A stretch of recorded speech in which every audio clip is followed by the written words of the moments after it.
right? It's a female penis, not a male penis. What did he say? The female penis normally and smells a little bit different. She's kinda gay to me. Hi everyone, and welcome to a little bit of a mix-up to my usual videos because I normally do a lot more on the recap side of things, but something I tend to do a lot behind the scenes is detective work.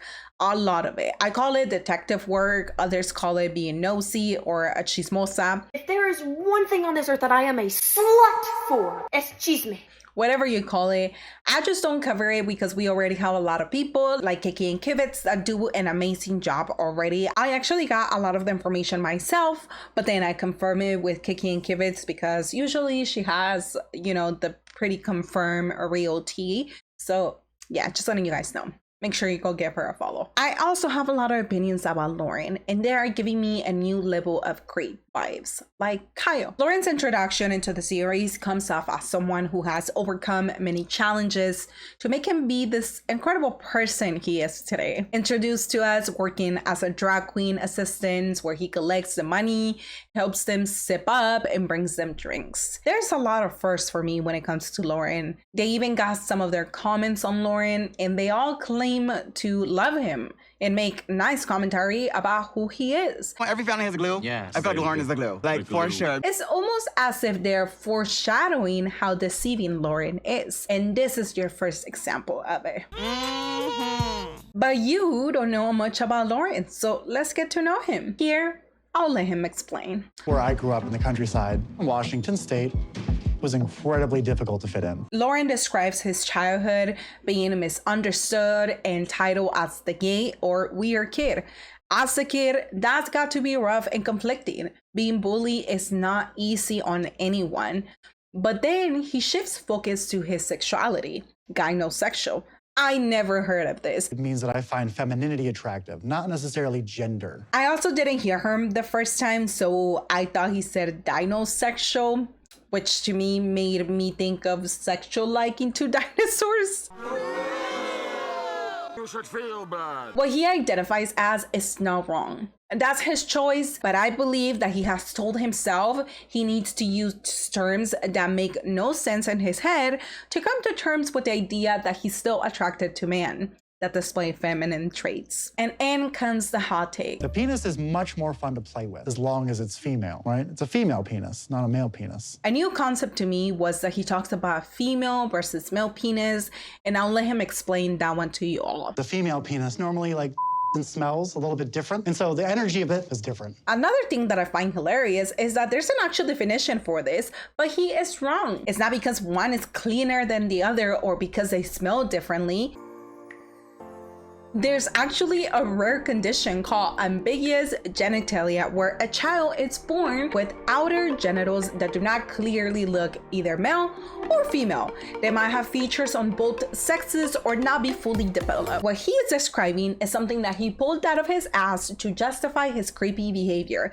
He could have simply said, I like when people are clean, but no, instead he used a term that doesn't make sense to his definition. When he explains his preferences and the reasons why he fell in love with Faith. Faith appreciates all that I do and makes me feel worthy. It becomes clearer and clearer that he is not in love with her. He is in love with what Faith can provide for him.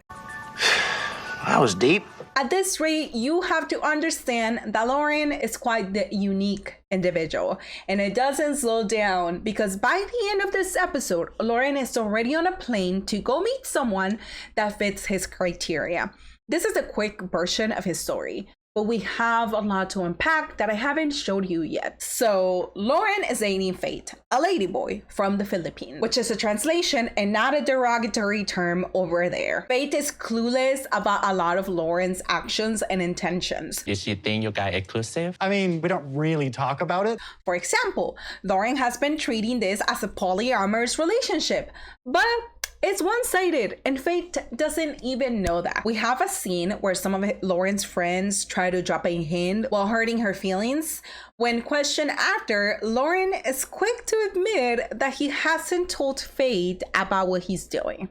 Don't you think she's thinking it's a monogamous relationship? You know, that's a conversation I definitely want to have in person. That's messed up. Imagine that this entire time you have been in a relationship with someone thinking that they're just in love with you, that they're just having sex with you, that they're just kissing you, when in reality, they're going around sleeping with other people, kissing other people, hugging other people, and doing all the things they can with other people.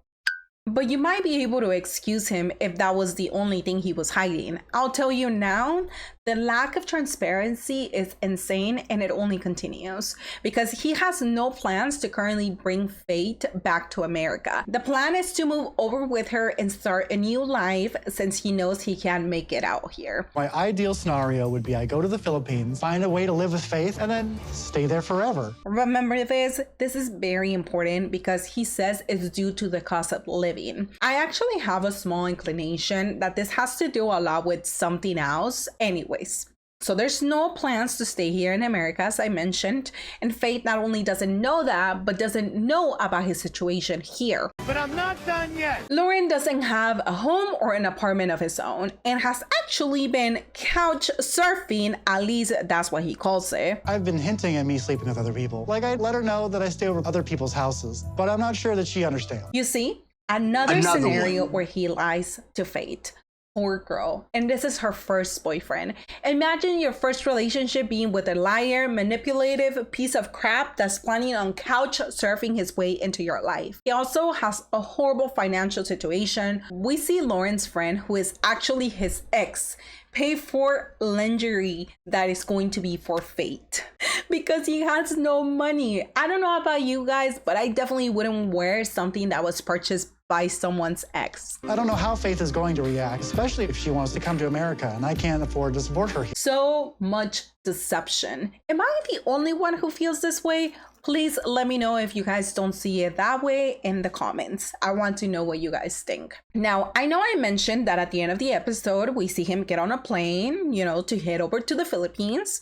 Before leaving, he had some plans to help out his new homeland by hopefully opening up a center. What kind of center, you might ask? An LGBTQ center out in the Philippines, and I won't assume that there was any negative intention behind that.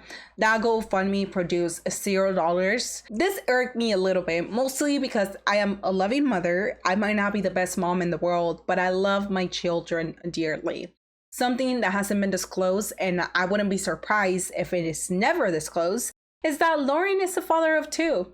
Yep, and this bothers me because here's some findings I have regarding this. Remember the thing I said was incredibly important? Well, this is it for me. I feel as if this is what he's truly running away from. Where are they in his life? With his mom. And this was not a, she took them and ran. No, it's custody based. According to Loren, this has to do with his evil ex-wife. I personally reached out to Loren, and this was the answer he gave me himself. And let me read it to you guys. I have 2 kids. I will keep the names out just for their personal, privacy. But he says that he has 2 kids. And then he says the name of one. He was born after my evil ex-wife refused to play nice in the game of a house. Moving from girlfriend to girlfriend my entire adult life, unable to find stable housing. And these girlfriends often moving Mr. Out of State makes it hard to be a dad. And if my ex-wife and girlfriend doesn't want me to see them, it's just so much harder. Those kids live in their own hell just as I did with her. They have suffered greatly, and at this point, I have no way to free them without help from someone on earth. CPS always says that there's nothing wrong. Do you guys see that there? Moving from girlfriend to girlfriend, unable to find a stable house. Whose job is it to find stable house? Is it the girlfriend's job or is it your job? If your kids were really that important to you, Loren, then you yourself would have found stable housing so your kids can be allowed to see you. But that's not what you did. No, you continued to move around over and over again, jumping and jumping and jumping and jumping, just like you're doing it right now. There's a pattern there, and that is exactly what we're seeing right now, because that's exactly what you're doing with Faith. You're couch surfing your way into her life, hoping that eventually, she's gonna be stable enough. She's gonna have a stable job. She's gonna have a stable income. She's gonna have stable housing. And what about you? Where is your stability? If my husband lost custody to our boys, he would still be present in their life. As a matter of fact, I know that he would follow them and be a large part of their life no matter what. So where is the fight for his kids? Why have kids to begin with? Like, for example, you created a GoFundMe for the LGBT community to open up a center in the Philippines. Well, where is the GoFundMe for your children? So you can get them back, so you can find stable housing, so you can get legal advice. Where is that? Fuck them kids. Fuck the kids? Yeah. And I'm guessing because you probably don't care for them as much as you think you do. I'm assuming this because he's so easily and willingly able to get up and leave for the Philippines. Now, before we end this video, I want to talk about Loren's fetish for trans women. In the LGBT community, he might be known as a chaser, someone that actively seeks for trans women. There's many occasions where all Loren has to say about Faith is how much he loves the fact that she's trans. There's even this moment where he says the following: Finally gonna have what I've been waiting all this time to have, trans woman to marry. And it kind of sounds like Faith is some type of property, something he wants, something he's been wanting for years, like a car or a house. You know, usually people say things like, I have been craving for a person to love me. I have been wanting, someone to care for me. But no, for him, it's a trans woman. It doesn't matter how many times he has lied, cheated, or deceived her. That's all he wants. However, Loren's creepy behavior does not end there. Are we still sleeping in separate rooms when I get there at the hotel? Brother, Or are you gonna sneak into my room? it's definitely a no for me, dog. I went all the way to the Philippines to be alone. Is that what you're saying? I'm going to guess that Faith had already told Loren they would not be sharing a room. And he chooses a very specific time to ask this question in front of his friends, in front of the cameras, more like trying to get a yes out of her, when he already knew she was not comfortable with sleeping in the same room with someone she just met. To me, all of this seems like he just wants to marry a trans woman for his selfish beliefs, and not because he loves her. It's not on her, for this show to bring some interesting characters.